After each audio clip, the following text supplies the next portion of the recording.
In part one of Maine's Lighthouses Illuminating History, we'll take you inside some of these beacons and show you how a remote lighthouse in down East Maine was saved from demolition.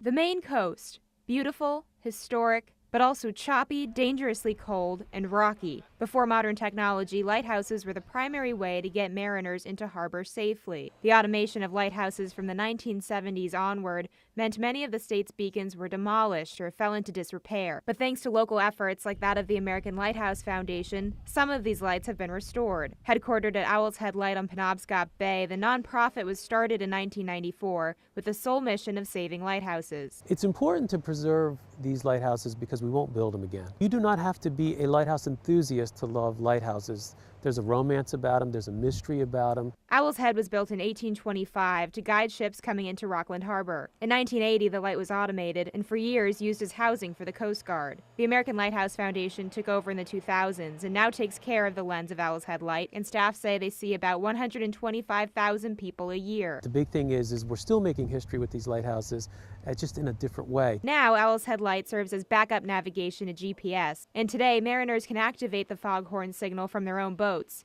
But in the 1930s, it was the lighthouse keeper's dog who was trained to go up into the fog bell tower and yank on the rope with its mouth. Spot the Cocker Spaniel is credited with saving the Matinicus mail boat in a snowstorm. Spot could not get to the fog bell tower because of the bad weather, but started barking so loudly the captain heard him and turned around. A plaque at Owl's Head today still marks the close save thanks to man's best friend. Owl's Head can be accessed on land, but as you head down east into Maine, the lighthouses get harder to get to.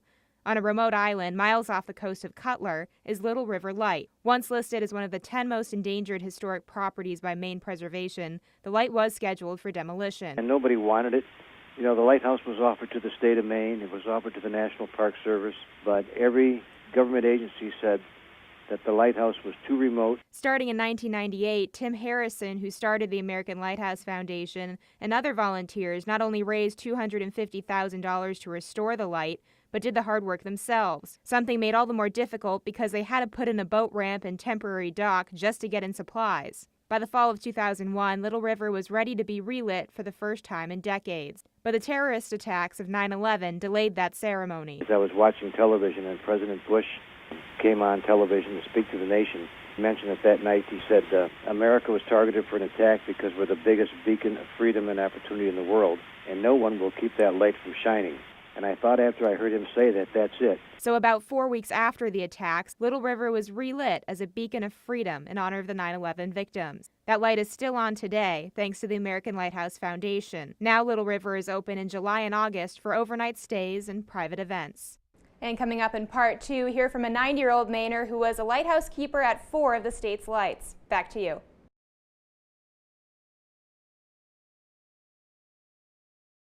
For part 2, not only will we take a look at more of these historic beacons, but we talk to the people who then and now have taken care of these lighthouses for the next generation. Just because you've saved the lighthouse, that's not the end of it. The next step is to save the history associated with it. On a gray day in Richmond, Maine, Ernie DeRaps's daughter is helping her 90-year-old father make dinner. In years past, DeRaps would be spending rainy evenings like this tending to lighthouses, a passion still seen in the books and paintings he makes at home. After serving in the Navy, DeRaps joined the Coast Guard and was stationed at 4 different lighthouses along the Maine coast. Assignments he said he was lucky to have because they kept him close to his wife, Pauline, and her hometown of Belfast, Maine. His first duty as a lighthouse keeper was at Monhegan, 10 miles off the coast. Not an easy journey for his 2-year-old son and wife, who was 4 months pregnant. My wife looked at the young man driving and said, "You do know I'm pregnant." He almost fainted. Ernie's workday revolved around lighting the lens half an hour before sunset. Days were spent on maintenance, painting, mowing lawns, and helping Pauline look after their growing family. And the pay? Enough to live on, and that was about it. But it wasn't all smooth sailing. Ernie is credited with saving and housing 6 people who were stranded off of Monhegan. He also saved a young man whose boat overturned, stranding the man who couldn't swim on a rock. Ernie boated out to him and made several passes, but the young man was scared. Eventually, I just grabbed him by his shirt and pulled him in the boat, took the boat into shore and tied it so I wouldn't lose it, and walked him back to the lighthouse. Today, it's groups like the Coast Guard who continue to safeguard the Rocky Maine coast. At Bass Harbor Light on MDI, Michael Denning serves as a Coast Guard electrician. He makes sure the now automated light runs properly and also takes a helicopter to nearby island lighthouses for repairs there. I really enjoy a lot of the historical aspects of it.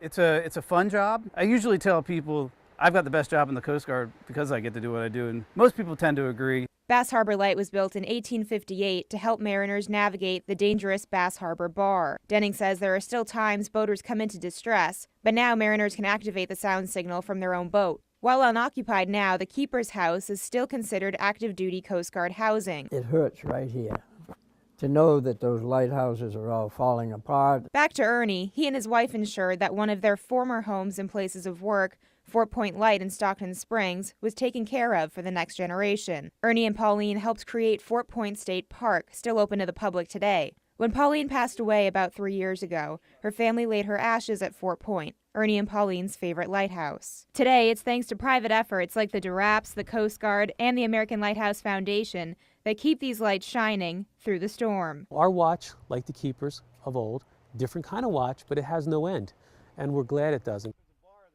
There are dozens more lighthouses along the Maine coast I did not get into with this report, but if you're interested in learning more about saving these structures, info for the American Lighthouse Foundation is on our website, foxbangor.com, with this story. Back to you.